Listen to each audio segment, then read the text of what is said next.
Nous allons maintenant écouter M. Gazna de la maison Champagne de... Bonsoir tout le monde. Alors malheureusement, M. Desmaries n'a pas pu venir.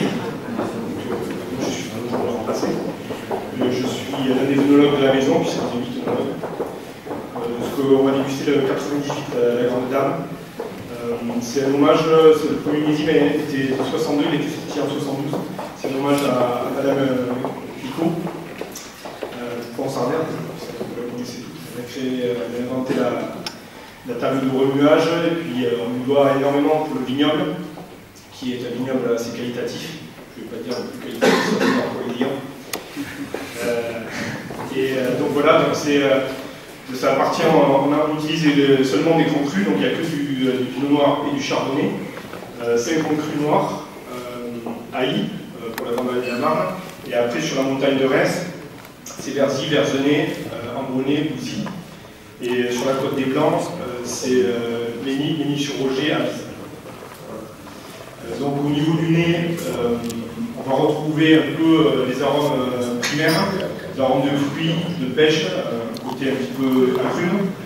Et en même temps, au second nez, on aura des arômes un peu plus d'évolution, notamment le chardonnay qui va ressortir avec un côté un peu plus toasté, grillotté.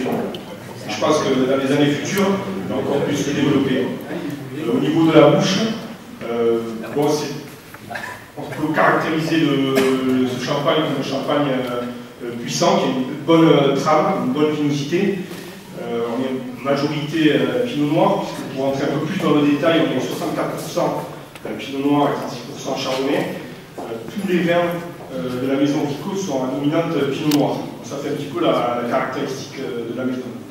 C'est ce qui fait aussi que c'est un champagne gastronomique. Qu'on peut associer, j'en parlerai peut-être tout à l'heure. Je suis là personnellement pour l'avoir dégusté pour nos repas. C'est vrai que ça s'est marié bien avec un bar de ligne. Ou même de la volaille, un pigeon cuit dans son jus par exemple, c'est délicieux, ou le foie gras. Vous savez que le foie gras, on n'a pas toujours à le mettre dans le souterrain, et des fois c'est un petit peu lourd. Il y a une belle fraîcheur sur le chardonnay qui ressort et qui permet de l'associer avec un foie gras. Donc voilà, et en finale, je pense que là vous allez déguster et que personnellement, moi je l'aime beaucoup à ce stade. Et je pense qu'il y a encore plus, il y a un gros potentiel de vieillissement. Je sais que personnellement j'en ai acheté une caisse et je pense que je vais faire vieillir un peu plus. Je pense qu'en fait c'est le dénominateur commun de tous les champagnes de grande qualité. Il y a quelque chose d'exceptionnel en champagne, en venant de notre appellation.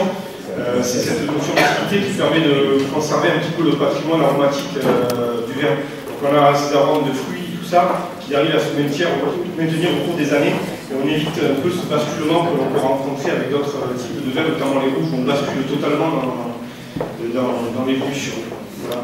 Alors pour rentrer dans le côté un peu plus technique, bon, on fait systématiquement la malolactique. On a des temps de garde qui sont assez prononcés, puisqu'ils sont de l'ordre de 5-6 ans. C'est vrai que nous, le style, c'est toujours ce côté un peu crémeux, vinosité. Et puis après, le côté, comme je vous ai dit, grillotté avant de griller, que l'on retrouve chez tous les vins de Vico. Voilà.